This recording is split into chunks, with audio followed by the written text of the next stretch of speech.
வணக்கம்.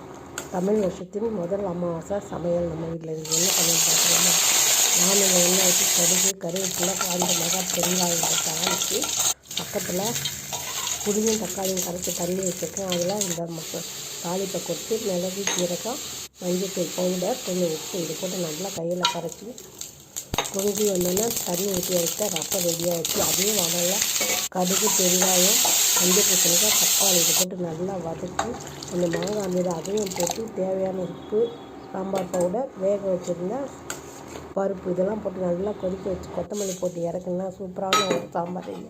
வாழைக்காய் மிளகு ஜீரகம் சோம்பு காஞ்ச மிளகா கருவேப்பிலை இதெல்லாம் போட்டு நல்லா வறுத்து பவுடர் பண்ணி வாழைக்காயை நான் சும்மா ரஃப்பாக கட் பண்ணி போட்டுக்கேன். அதில் கொஞ்சம் மஞ்சத்தூள் உப்பு போட்டு வேக வச்சு வடிகட்டி வானலில் எண்ணெய் ஊற்றி கடுகு போட்டு நம்ம வடிகட்டி வச்சுக்க வாழைக்காயை போட்டு அதோட கம்மியாக உப்பு தூள் நம்ம பவுட்ரு பண்ணி வச்சுட்டு இந்த பவுடர் இதையும் போட்டு நல்லா பொறுமையாக வதக்கணும். நான் கொஞ்சம் வாழைக்காயை வேக விட்டதுனால கொஞ்சம் சதன்னு இருக்குது.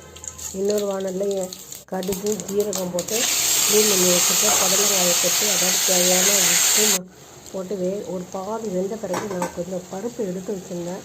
அதையும் போட்டு நல்லா ஒரு 5 நிமிஷம்லேருந்து ஒரு 10 நிமிஷம் வரைக்கும் அப்படியே விட்டிங்கன்னா நல்லா சூப்பராக கட்டியாக.